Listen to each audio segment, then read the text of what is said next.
If my boss had sent a normal text, I would have said no. Instead, at 5:37 p.m., as I was shutting down my computer, my phone buzzed with 4 words that sounded harmless: "Need help with shelf." It came from Elena Voss, my boss, the woman who could make a whole floor of analysts go silent just by walking past the glass wall of her corner office. She added one more line: "I will owe you." I stared at the message. I was a senior analyst at Voss Capital, not a handyman, but everybody knew I built furniture on weekends in my tiny Chicago apartment.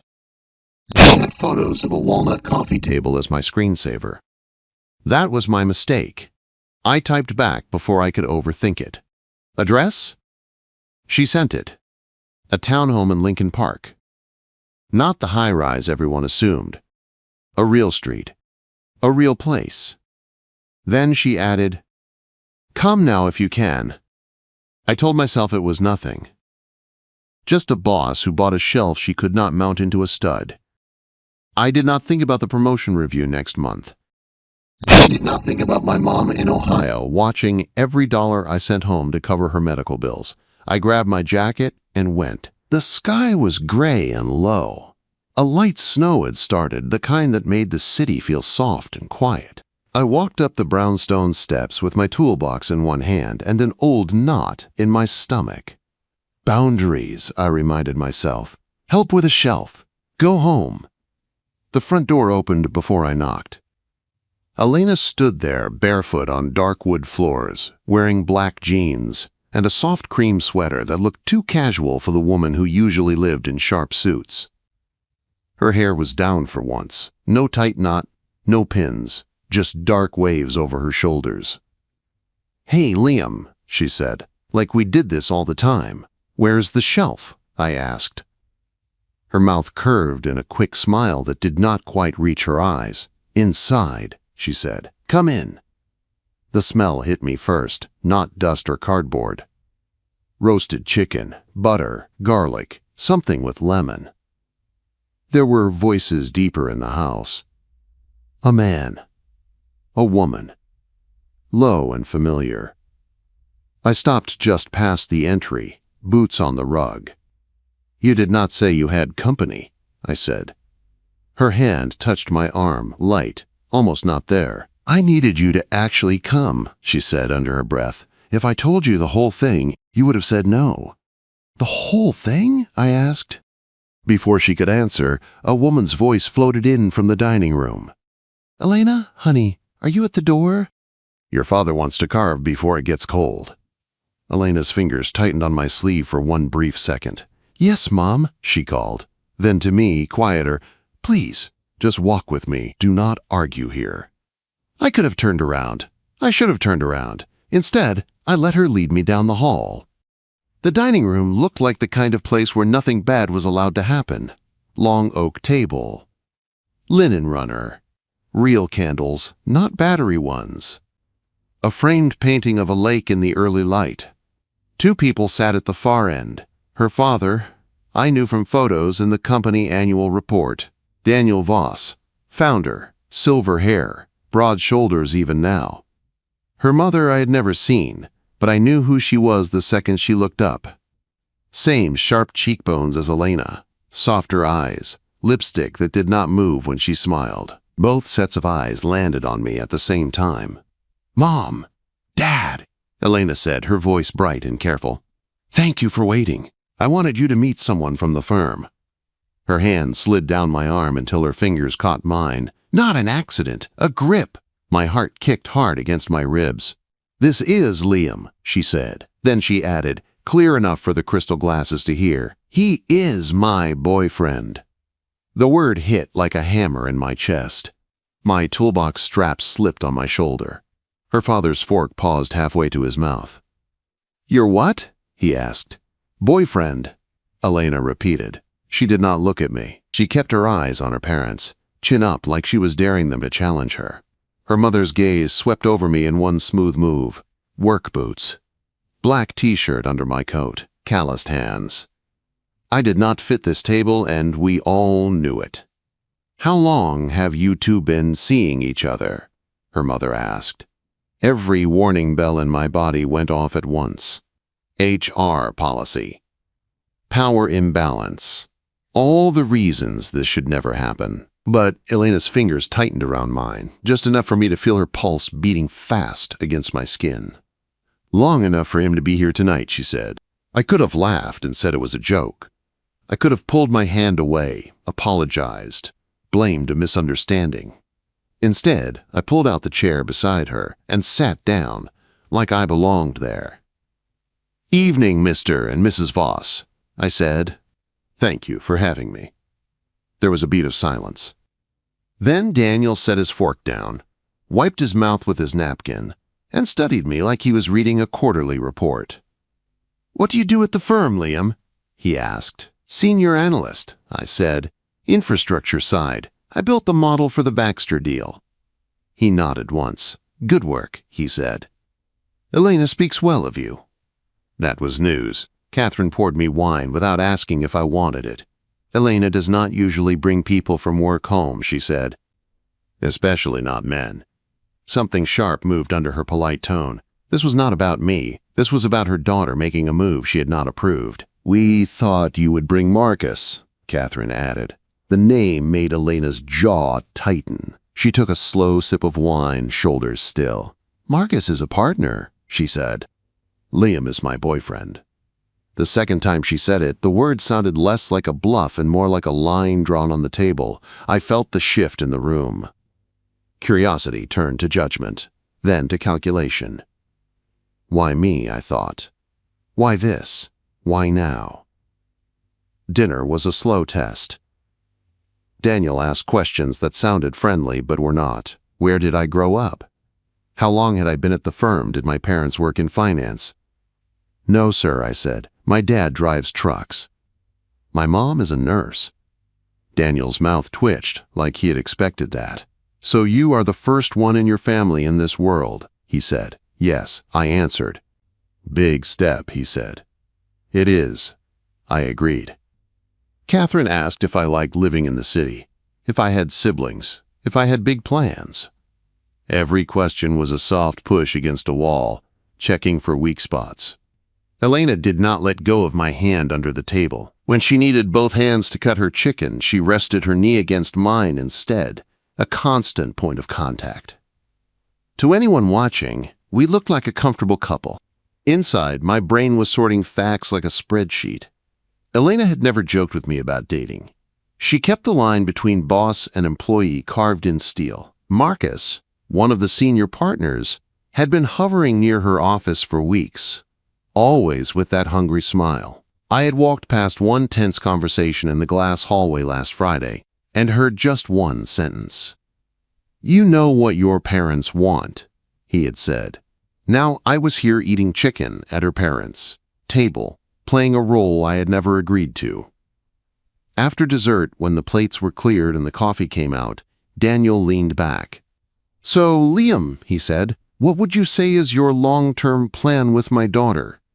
The question was a knife dressed as small talk. I felt Elena go still beside me. I looked at Daniel, then at Elena. She finally met my eyes. There was a spark there, tight and scared and angry all at once. "Help me," it said without words. I took a breath. "My plan," I said slowly, "is to make sure Elena has options." Daniel's brows drew together. "Options for what?" he asked. Before I could answer, Elena stood up. "Dad," she said, "can I steal Liam for a second?" She did not wait for permission. She grabbed my hand, pulled me out of my chair, and led me down the hall to a small room off the kitchen. She shut the door. It was a pantry, full of dark shelves and the faint smell of spices. She braced her hands on the counter, breathing fast. "I am sorry," she said. "I know I blindsided you." "I know this is wrong. I just did not know who else to ask." I set my toolbox down. "What is going on, Elena?" I asked. "Why did you just tell your parents I'm your boyfriend?" She reached into the pocket of her sweater and pulled out a folded sheet of thick paper. She pressed it into my hand like it weighed more than it should. "Because of this," she said. "Read it later if you want. But the short version is simple." She lifted her eyes to mine. They want me engaged to Marcus by the winter gala, she said, and if I do not play along, I lose more than my job. My fingers tightened around the paper. How much more? I asked. Her throat moved as she swallowed. My name, she said. My shares. The work I have built for 10 years. My future. She took a shaky breath. I know this is insane, she said. I know I lied to you. If you walk out now, I will not chase you. But if you stay, even for one night, I need you to be exactly what I told them you are. Her voice softened on the last word.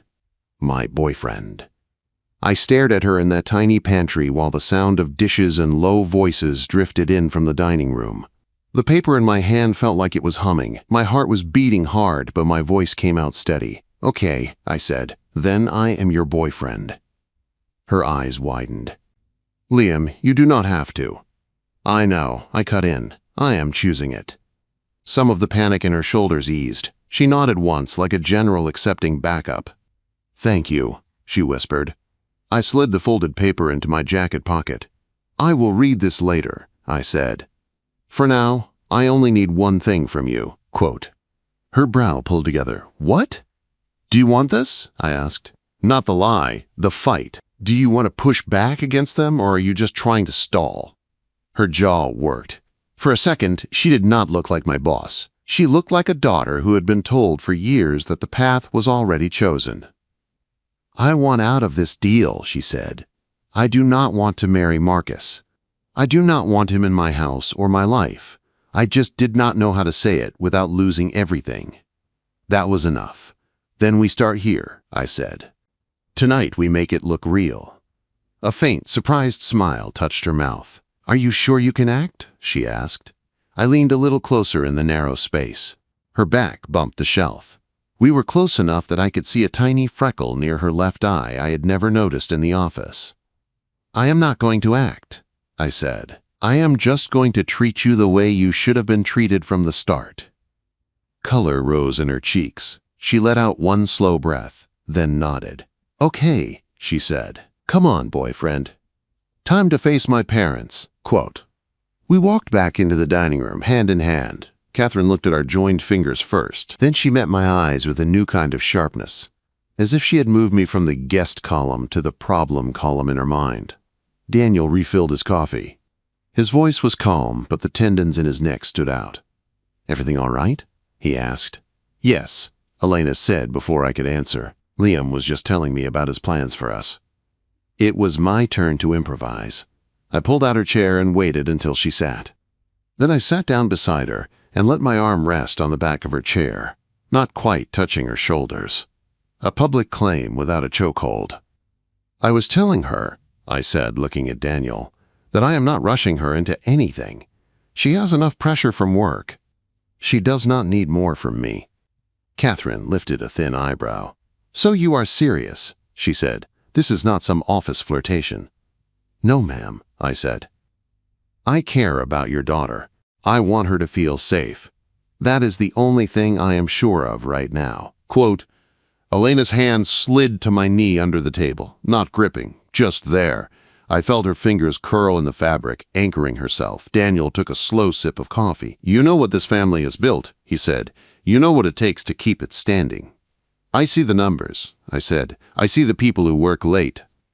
I see Elena carrying more than her share. His eyes narrowed a fraction. And what do you carry? He asked. My work, I said. My mom's bills. My own name. He studied me, then shifted his gaze to his daughter. Have you thought about what this does to the optics of the merger? He asked Elena. There it was. Not feelings. Not happiness. Optics. Elena's chin lifted. Yes, she said. I have thought about it. I have thought about it every day since the term sheet landed on my desk. And? Catherine asked. And I will not tie my life to a man just to make a slide deck look good, Elena said. If the merger needs a fake engagement, maybe it is not as strong as you think. Silence stretched across the table. I was not supposed to speak. I spoke anyway. With respect, I said. If investors only trust numbers when there is a ring on your daughter's finger, maybe they do not understand where the real value is. Catherine's lips pressed into a line. Daniel's eyes flashed. "You have opinions," he said.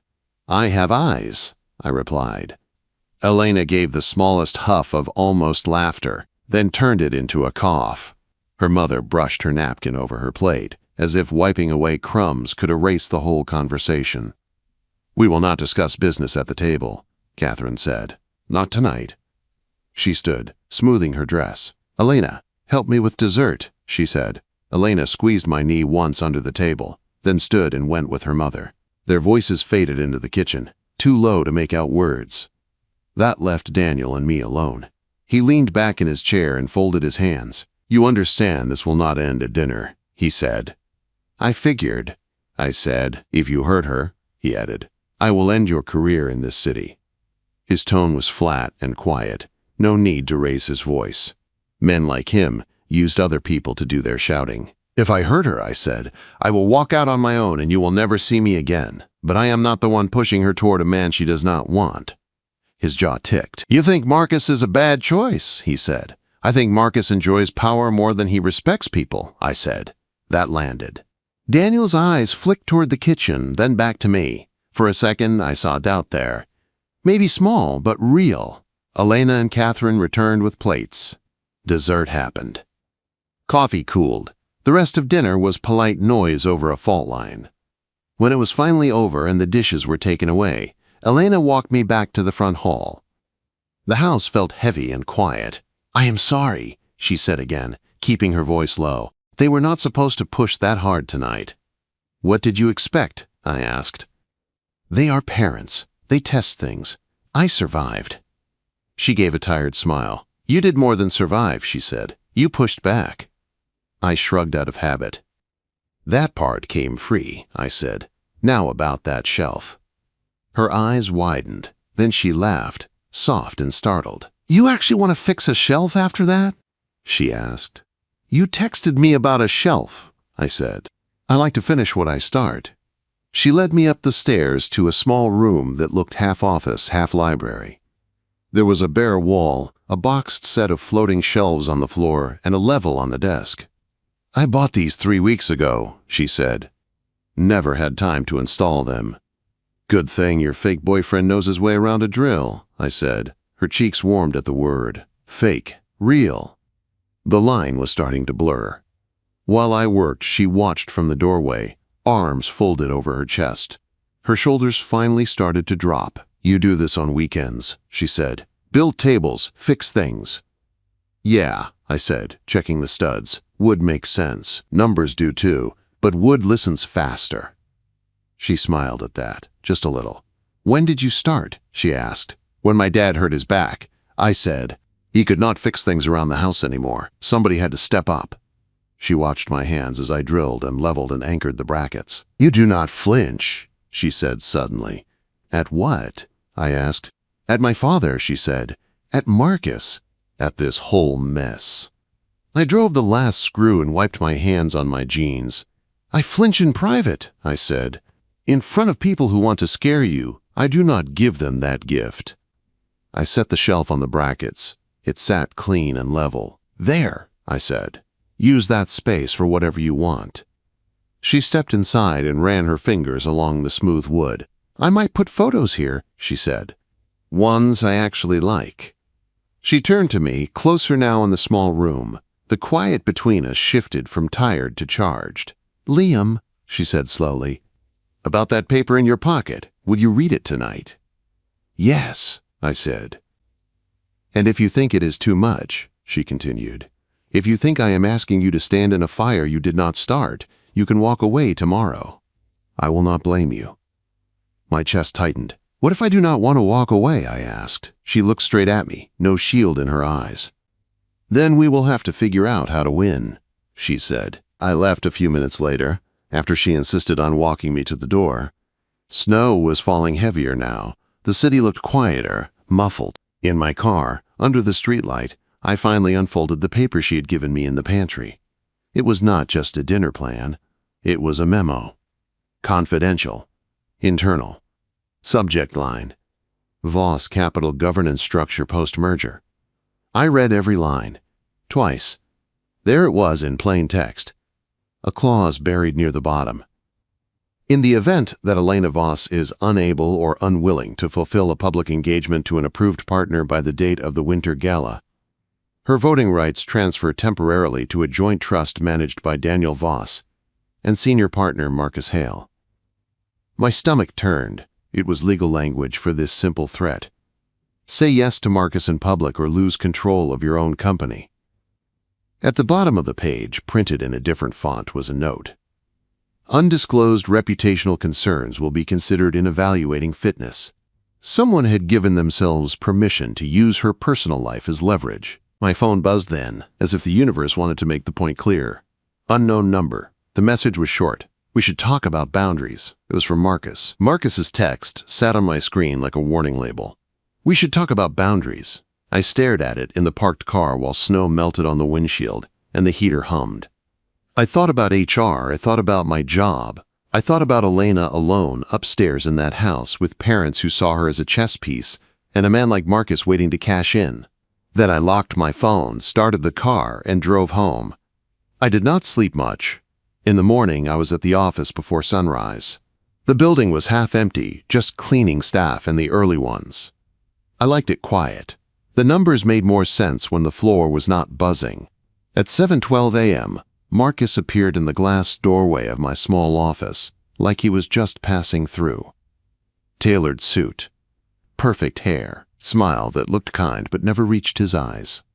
"Liam," he said, early as always. I saved my spreadsheet and leaned back in my chair. "Morning," I said. He shut the door behind him, walked in, and sat on the edge of my desk without asking. "I saw a photo of you last night," he said. "Looked like you had a nice dinner." He let that hang there.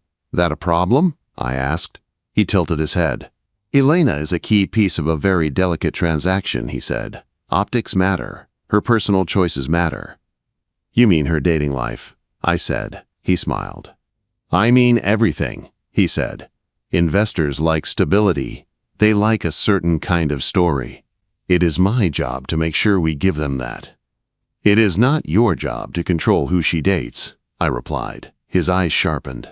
"You think you understand this world because you can build a model," he said. "You do not. You are a smart kid from nowhere with calluses on his hands. Congratulations.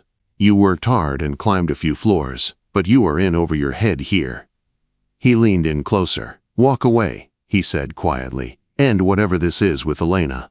If you do, you keep your job, you keep your nice little promotion path, you keep wiring money to mom in Ohio, you hold your place." "And if I don't?" I asked. He shrugged. "Then you become a risk," he said.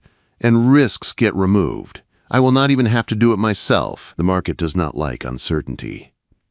I held his gaze. "You running side deals a risk?" I asked. For the first time, something flickered in his eyes, a crack. "Careful," he said. "I saw the memo," I said. "I know about the clause. I know about the trust. I know you are trying to push her into an engagement so you can hold her voting rights." He smiled again, but it was tighter now.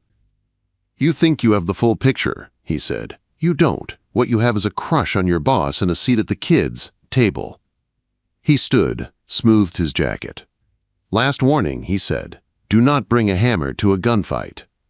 He walked out. I sat there for a full minute after the door shut, breathing slow.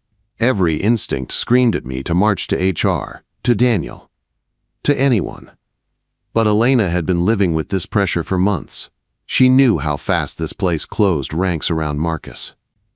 If I moved without a plan, they would frame me as the jealous employee. Elena would take the hit. So I did the one thing I knew how to do. I collected data. That day, between meetings and models, I pulled every internal document I had access to. Governance notes. Draft merger terms. Old memos. Performance reviews. I did not hack anything. I did not cross access lines. I just looked at what my clearance allowed. Patterns started to show. Marcus's name next to special advisory fees. His signatures on-site agreements. A series of meetings at the Drake Hotel logged as off-site strategy, with no minutes filed.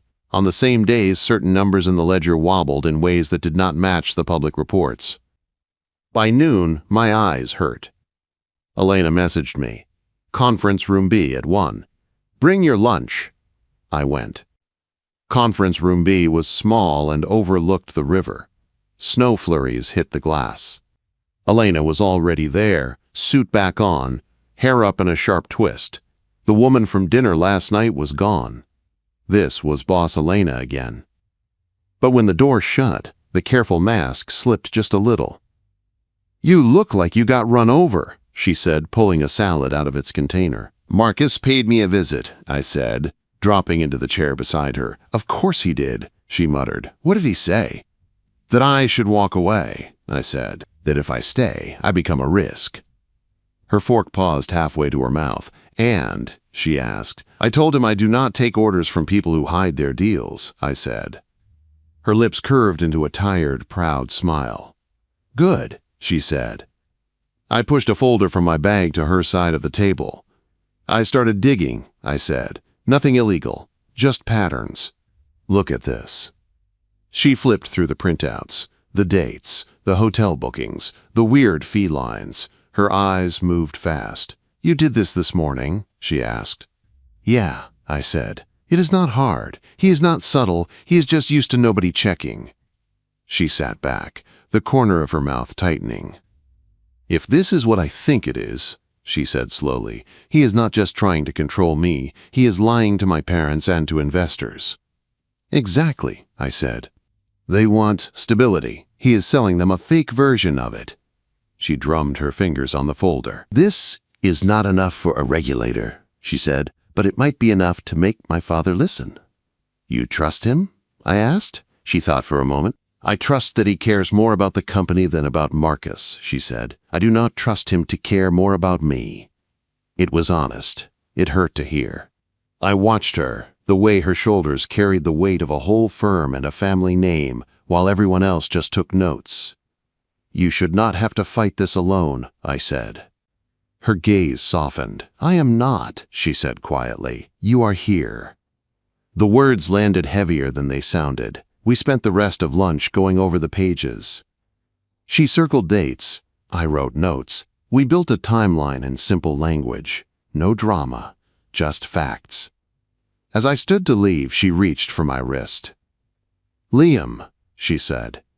"After work, can you come by my house again? No parents this time. I need to talk without walls listening."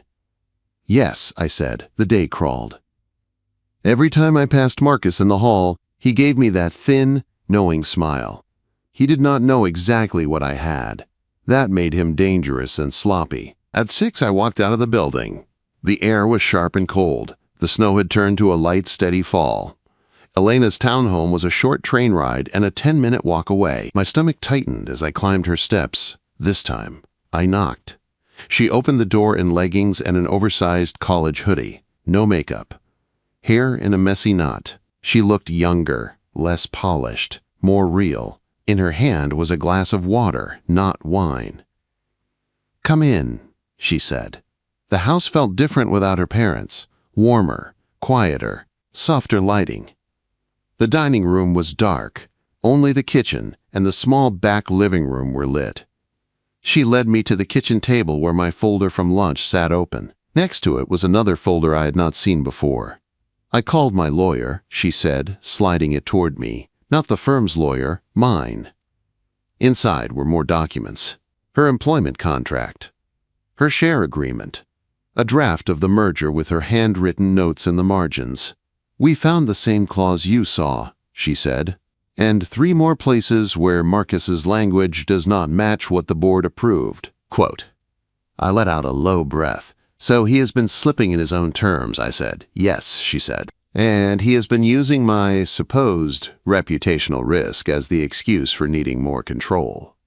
She took a sip of water. "I have a plan," she said, "but it is going to make things worse before they get better." "I am listening," I said. She looked straight at me. "I am going to let the fake boyfriend story stand," she said. "I am going to bring you to the winter gala. I am going to make sure everyone sees that I am not with Marcus. Then I am going to drop this in front of my father and the board when they care the most about the numbers and the cameras." "That is a lot of pressure on one night," I said. "I know," she said, which is why I am asking you now, clearly. She set her glass down. This does not just put my career on the line, she said. It puts yours there too. If this goes badly, Marcus will try to drag you down with me.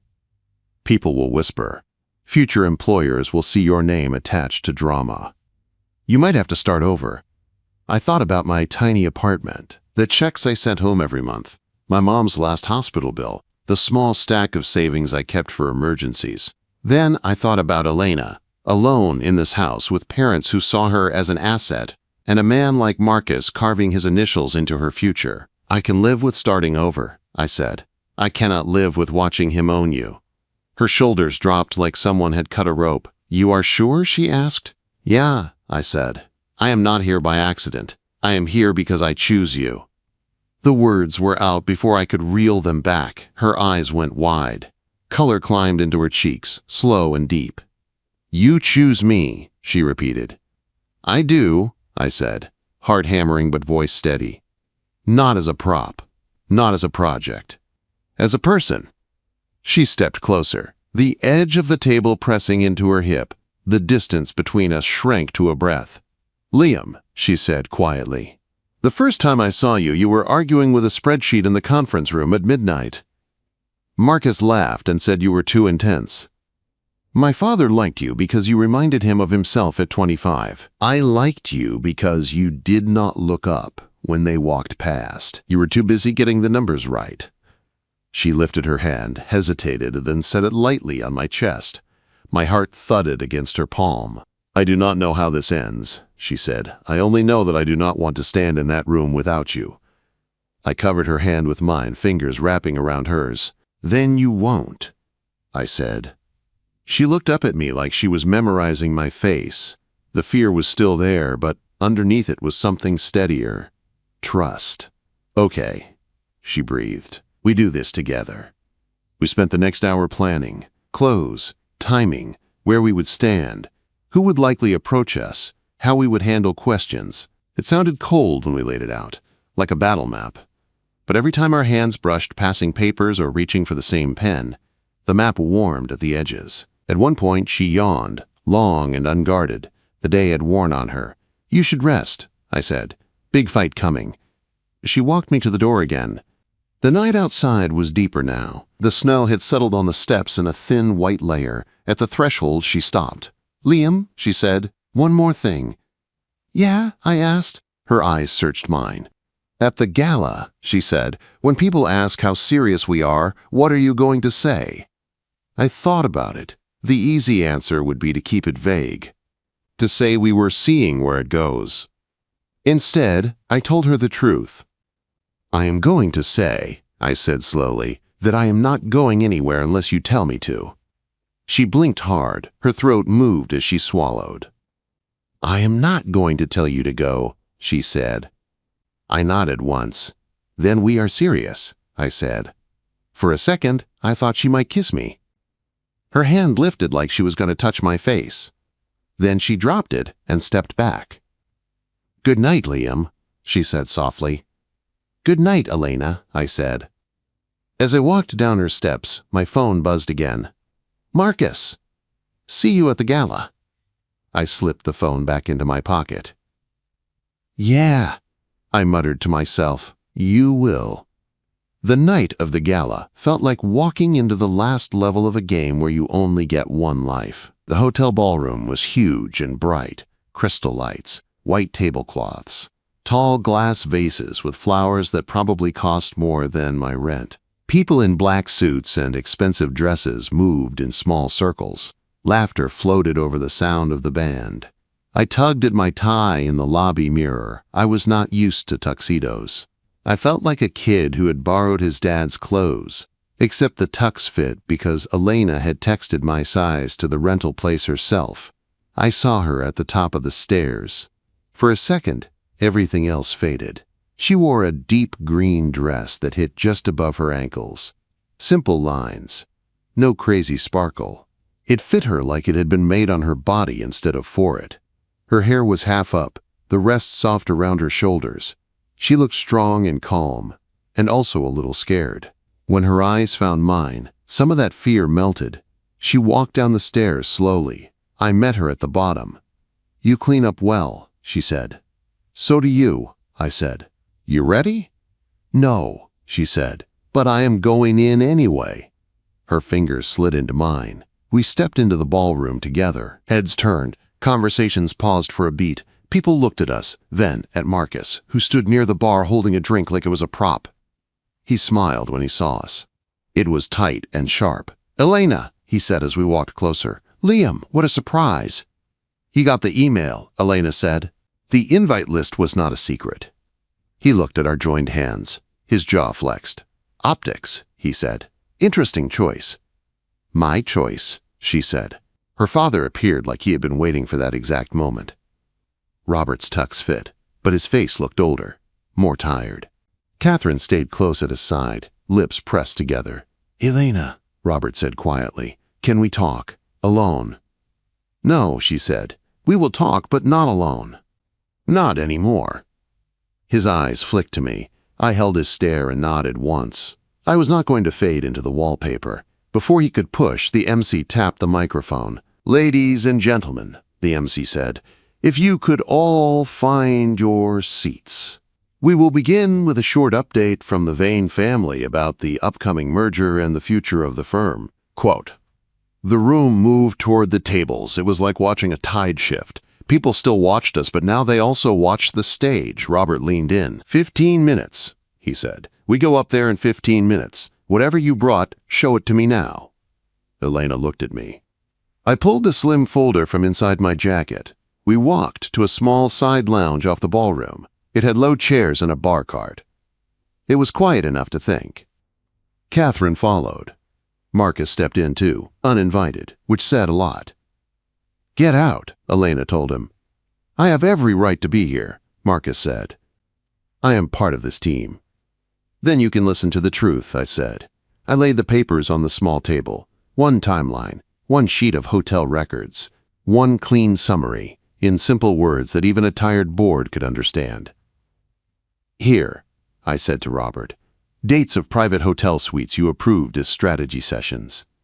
Here, days where side fees moved in and out of shell accounts tied to Marcus. Here, the clause he tried to slip into Elena's contract about reputational triggers. None of this matches what the board signed."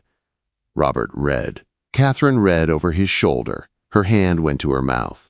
Marcus laughed once. "This is nothing," he said. "Thin patterns and guesses. You bring your boyfriend and a few printouts and think you have a case." "It is not just guesses," Elena said. "I had my own lawyer look at the contracts. These are not drafts. These are changes you pushed through under pressure, then blamed on my division when the numbers shifted." Robert's eyes went to the bottom of the last page. My lawyer had written one simple line there. "If accurate, this may require internal investigation and regulator notice." His face changed. Fear, then anger, but for once it was not aimed at Elena. "Is this true?" he asked Marcus. Marcus spread his hands. "Of course not," he said. "This is Liam trying to protect his golden ticket. Elena got too close to her employee, and now she is trying to cover it with a story." He turned to Catherine. "Think about the headlines," he said. "Daughter mixes romance and risk. Father looks away. The board will not like it. The market will not like it.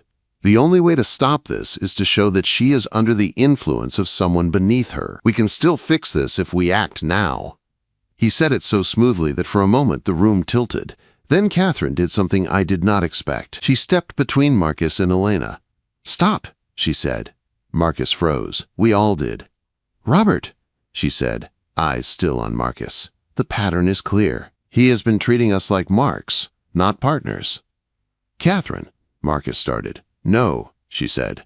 "You have been pushing our daughter toward an engagement for months while hiding your own mess under her name."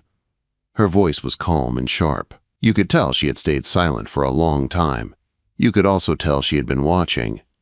Robert straightened. "The internal team will review this tonight," he said to Marcus. "You will hand over every file they ask for. If you fight them, we will assume guilt. Marcus's smile vanished. I built this firm, he snapped. You would be nothing without me.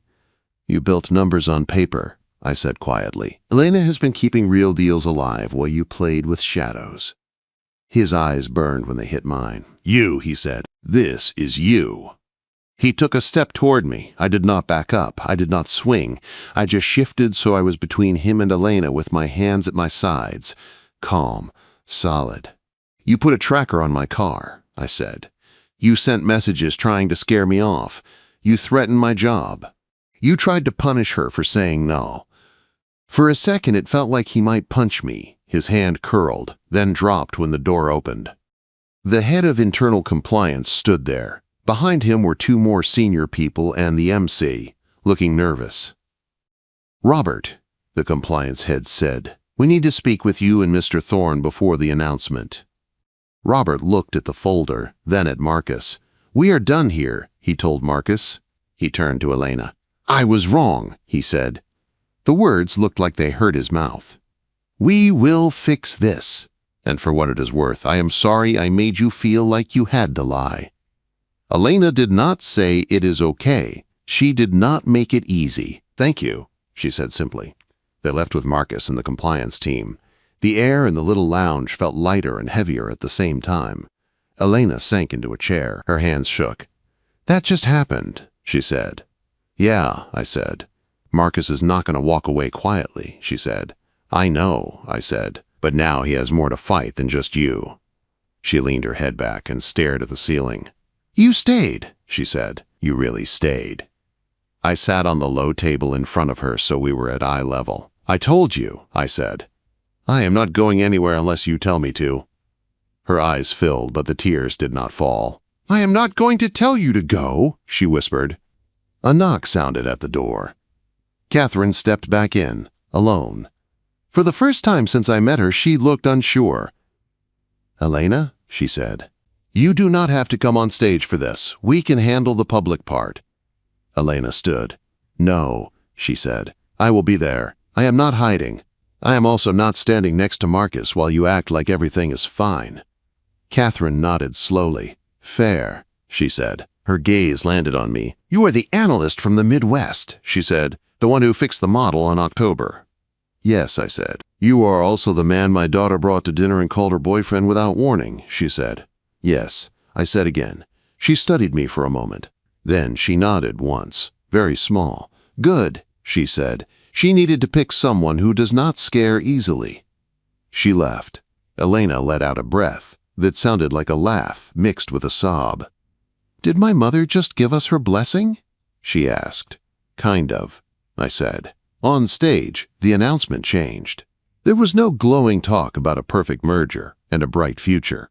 There was a measured statement about a, quote, temporary adjustment in leadership and a thorough internal review. No names were said, but people in that room were not stupid. They understood. Marcus did not come back into the ballroom. The band started up again. People drifted toward the bar, talking in low voices. The real party was the gossip, not the music.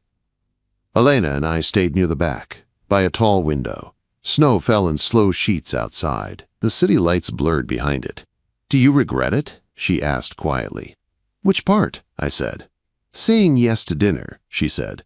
Letting me throw you in front of my parents, standing up to Marcus.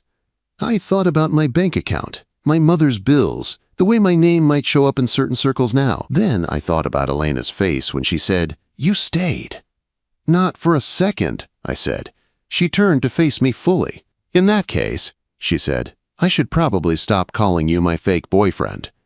My heart kicked. Okay, I said. What are you going to call me instead? She stepped closer. The light from the window made her eyes look softer and darker at the same time. My boyfriend, she said, without the trick. She lifted a hand to my collar and straightened it, fingers lingering on my neck like a question. Is that all right? She asked. I slid my hands to her waist, gentle, giving her room to move away if she wanted. For me, I said, that is better than all right. She smiled, small and real, then rose on her toes and kissed me. It was not a movie kiss with dips and clapping. It was warm and steady and honest. Her fingers curled in my jacket. My hands tightened, just enough to hold her there, not to trap her. When we broke apart, I rested my forehead against hers for a second and breathed. "Liam," she said soft, "after tonight, this will not be simple." "I do not want simple," I said. "I want real." She nodded against my chest. "Then that is what we build," she said. Weeks later, the fallout settled. Marcus was gone. Official statements did not use his name, but internal emails did. Words like misconduct and breach of trust floated through the building. Compliance took over a floor. The merger went forward, but under new terms.